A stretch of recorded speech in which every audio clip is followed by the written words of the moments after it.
Welcome everyone. I'm so glad you're joining us today. Yeah, thanks for having me. I'm really excited for this one. Because we are about to take a journey that blends sudden disaster, cutting-edge modern science, and this really fascinating look at how people lived. And how they desperately tried to show off. Exactly. How they tried to show off over 300 years ago. So today's deep dive is an exploration of the glass bottles recovered from the sunken city of Port Royal, Jamaica. Right. Now, if you know your history, you know Port Royal as that infamous 17th century pirate haven that, well, it quite literally disappeared under the sea during a massive earthquake in 1692. It truly is one of the most dramatic and perfectly preserved archaeological sites in the entire world. And the stack of sources we're looking at today really reflects that incredible scale. We have a seriously impressive mix of materials to go through for you today.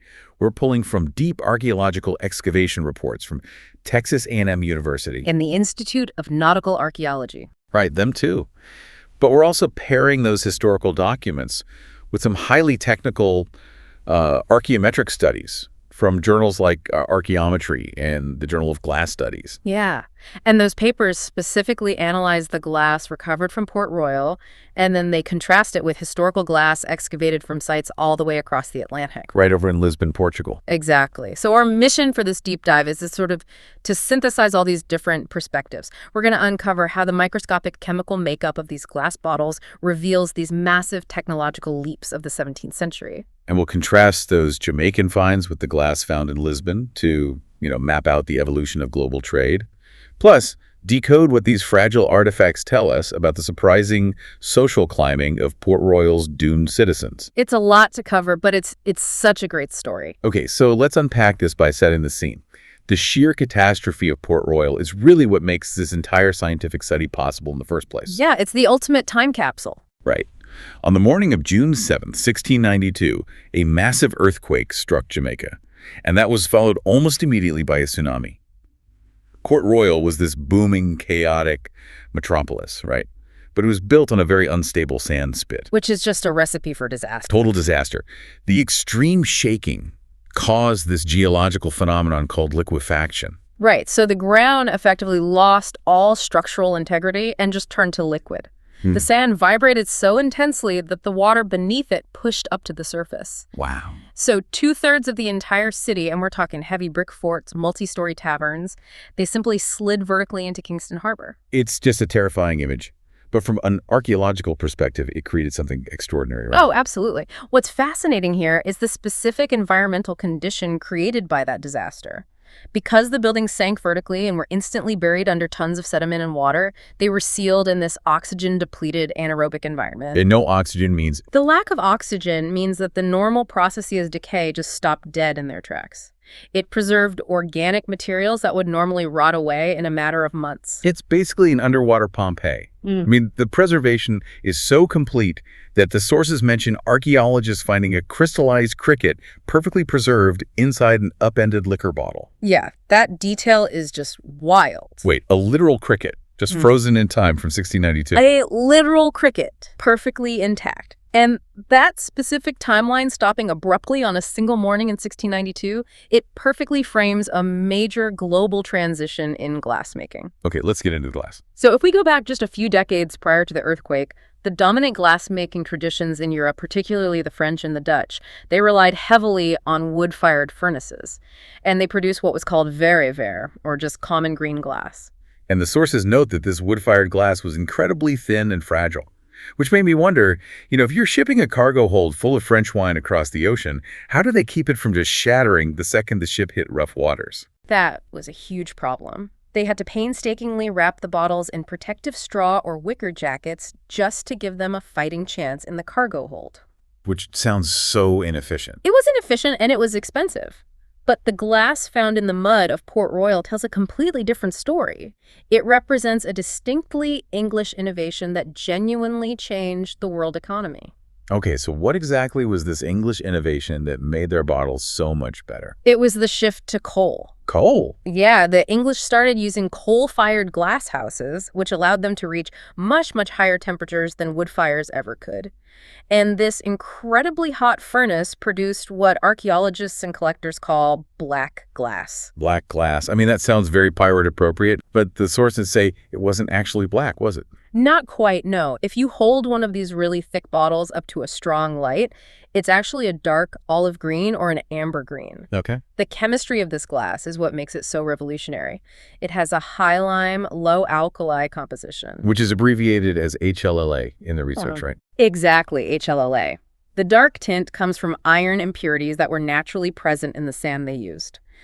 But that high lime, low alkali recipe, combined with the extreme heat of the coal furnaces, it created a heavy, thick-walled, super robust bottle. Which is exactly what you need if you're tossing crates of rum and wine into the belly of a wooden ship crossing the turbulent Atlantic. Exactly. This English coal-burning tradition essentially created the perfect shipping container. You could finally export liquids worldwide reliably without losing half your investment to breakage. And that robust nature is the primary reason so many of these bottles survived the earthquake, the tsunami, and centuries buried underwater. But this raises a really important question for me. Once modern underwater archaeologists bring these fragile historic bottles up to the surface, how do they actually figure out what's in the glass without destroying the artifact? That's the million-dollar question in archaeology. Right. You can't exactly take a hammer to a pristine 300-year-old artifact from an underwater pirate city just to run the shards through a chemistry lab. Definitely not. And this brings us to the science, the dive, the chemical fingerprinting. The technical papers we reviewed rely on a pretty intimidating alphabet soup of highly specific techniques to analyze these artifacts non-destructively. Can you kind of walk us through how they actually do this? It is quite an arsenal of technology, but we can break it down without getting lost in the jargon. The researchers use a tiered approach. First, they want to understand the major components of the glass. Okay. To do this, they use tools like SEM-EDS, which is scanning electron microscopy paired with energy dispersive X-ray spectroscopy and EDXRF, or energy dispersive X-ray fluorescence. Okay, saying energy dispersive X-ray fluorescence definitely makes me feel like a scientist. But what does that actually look like in practice? Think of it like scanning a mixed bag of candy to figure out the primary colors without opening the bag. Oh, I like that. These tools bounce electrons or X-rays off the surface of the glass. By measuring the specific energy that bounces back, they can map out the major and minor elements. So they're just reading the reflections, basically. Yeah. Exactly. This is how they figure out the ratio of light elements versus heavy elements. For instance, this is the exact tool they used to assess the high lead content in the late 17th century crystal stemware found at the Port Royal site. That makes total sense. And the sources mention that for the glass analyzed from Lisbon, the researchers used something called micro-PIXE, or particle-induced X-ray emission. From what I gather, it does a similar job of determining major and minor oxides without putting a single scratch on the glass. That's right. But here's where it gets really interesting to me. Knowing that a bottle has that standard high lime, low alkali mix is only half the battle. How do they know where it actually came from? Right, because the HLLA recipe was the industry standard for English glass houses at the time. So knowing a bottle is HLLA doesn't tell you if it was made in London or Bristol. It just tells you it's English. Exactly. To pinpoint the exact origin of the raw materials, you have to look deeper. You have to look at the microscopic trace elements. And what tool do they use for that? For the trace elements, the researchers use LAICP-MS. Another acronym. Always. That stands for Laser Ablation Inductively Coupled Plasma Mass Spectrometry. Wow, okay. They essentially use a microscopic laser to vaporize an invisibly small speck of the glass. I mean, so small you can't even see the mark with the naked eye. And they use that vapor to find trace metals and rare earth elements. Okay, so what does a trace element actually tell us about a bottle sitting in a Jamaican tavern? If we connect this to the bigger picture, it reveals the exact environment where the glassmakers were sourcing their materials. The alkali flux used to help melt the sand is a perfect example. The flux, right? A glasshouse needs alkali. If they use the ashes of inland forest plants potash, it leaves a very specific chemical signature in the glass. But if they were located near the coast and used the ashes of sea plants, like kelp. Wait, does the laser analysis pick up something different for the seaweed? It does. It detects a noticeable spike in strontium content. Yeah. So Just by looking at the strontium levels in a 1690s bottle, you can tell if the factory was burning trees from a dense inland forest or kelp gathered right from the shoreline. It acts as a microscopic chemical barcode hidden inside the glass itself. That is absolutely wild. Just by finding a microscopic spike of strontium, you can trace a bottle found at the bottom of the Caribbean Sea all the way back to a specific coastal factory in England. It's incredible. And this incredibly precise chemical mapping is what connects the Jamaican artifacts to the broader global network. Which brings us perfectly to our second set of sources, the glass excavated in Lisbon, Portugal. Let's pivot across the Atlantic. Sure. So the sources detail an analysis of 79 glass fragments recovered from two major archaeological sites in Lisbon. First, the Roman Theater, which was ironically destroyed in another massive earthquake in 1755. Earthquakes everywhere. Right. And the second site is the Court Royal Palace, which was an incredibly wealthy elite household. So they have all this data from the Lisbon glass.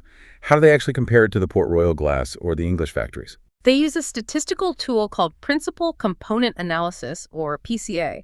Think of it like a highly advanced matchmaking algorithm for chemistry. A matchmaking algorithm? Yeah, it takes all the chemical quirks, the trace elements, and the major oxides of the Lisbon glass and matches them to the exact chemical profiles of known glass factories in England. And what did the matchmaking algorithm find? Did it match? The overlap was fascinating. The 17th and 18th century bottles found in Lisbon are made of that exact same English HLLA black glass found in Port Royal. No way. Yes.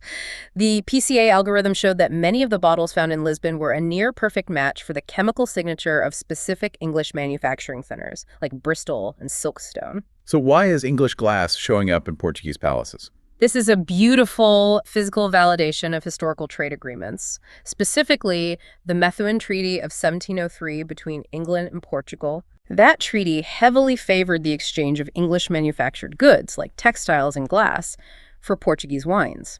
We are seeing English glass made with English coal and English recipes completely dominating the Portuguese market, just as the historical documents suggest. But the crucial difference between the two sites is the timeline, isn't it? Port Royal's entire archaeological record, essentially, it's a brick wall on June 7, 1692. Right, it stops. It's perfectly frozen in the early HLLA era. But Lisbon was continuously occupied, meaning its archaeological record stretches right through the 18th and into the 19th centuries. So what happens to the glass in Lisbon as time goes on? This extended timeline allows us to see a massive chemical evolution that Port Royal entirely missed out on. When the researchers analyzed the 19th century bottles from the Lisbon sites, the chemical signature abruptly changes. How so? The high lime, low alkali standard just disappears from the record entirely. There is a massive sudden increase in sodium oxide and a steep drop in natural impurities like chlorine and magnesium. So what caused this sudden chemical shift in the 19th century? It comes down to a major industrial breakthrough known as the LeBlanc process. The LeBlanc process. Yeah, it was a revolutionary method for producing synthetic soda ash directly from common salt. Oh, so glassmakers no longer had to rely on burning massive amounts of forest plants or kelp to get their flux. Precisely. They didn't need to harvest entire forests or rake miles of coastline for seaweed anymore. They could just synthesize the chemicals they needed in a lab. That's huge. It really is. This isn't just about old bottles. The LeBlanc process is the moment humanity stopped relying purely on raw nature for these materials and started the modern chemical industry. Wow.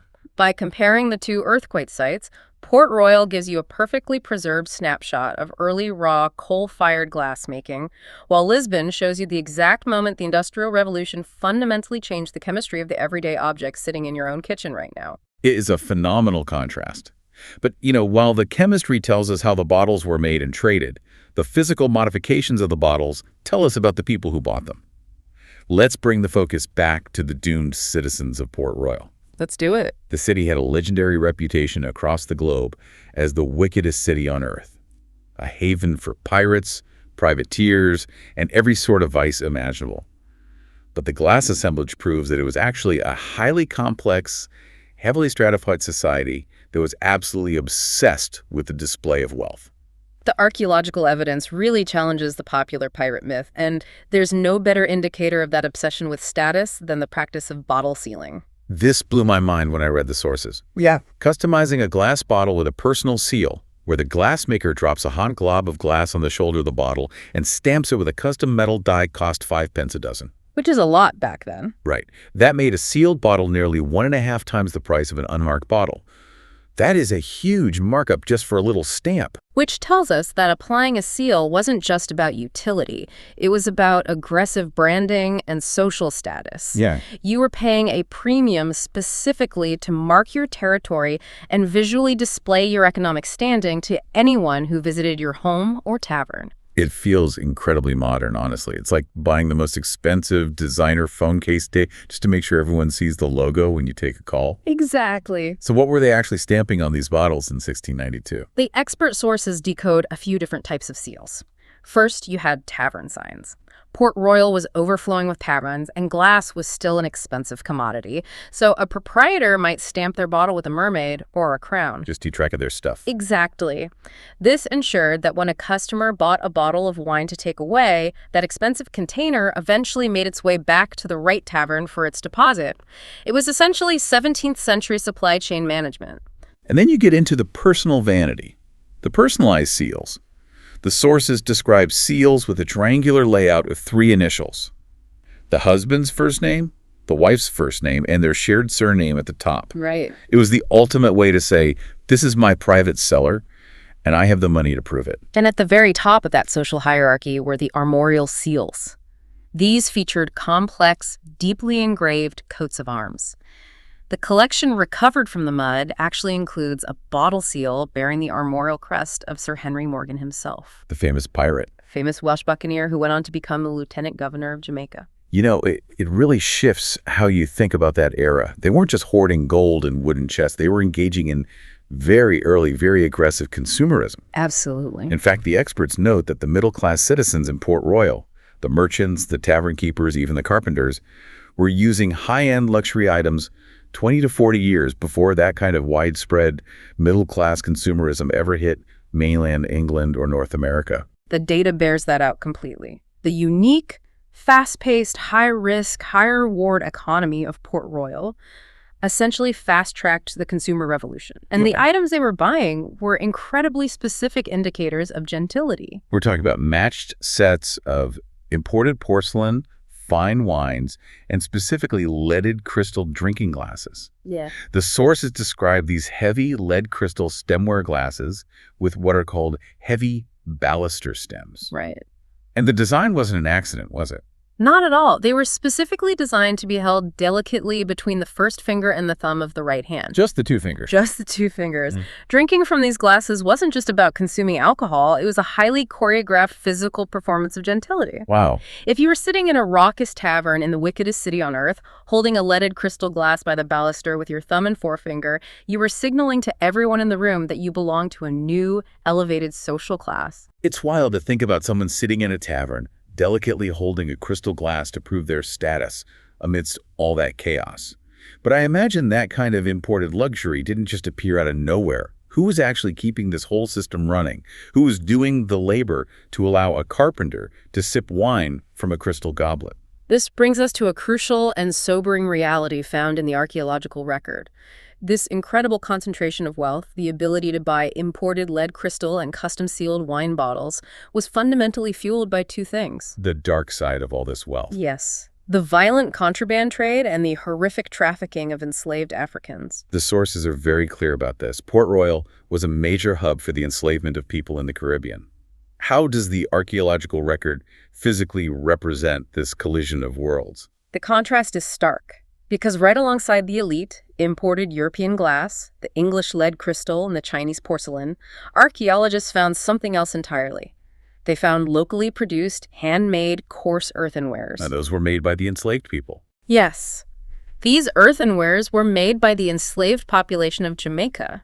So they're finding the luxury imports literally side by side with the items made by enslaved people. Yes, in the exact same layers of sediment. The fact that these local ceramics are found in the exact same commercial and tavern contexts as the luxury glass shows how deeply entwined the enslaved population was in the daily functioning reality of the city. It wasn't separated at all. No, The performative luxury of the colonizers was entirely dependent on the forced labor and the practical knowledge of the enslaved Africans who actually kept the city running. It's an essential part of the story. The shiny glass bottles might be the artifacts that first catch our attention, but they're really just one layer of an incredibly complex, highly stratified, and brutal society. It reminds us that archaeology isn't just about admiring old things in a museum. It's about interrogating those objects to understand the full human cost of the societies that left them behind. Well said.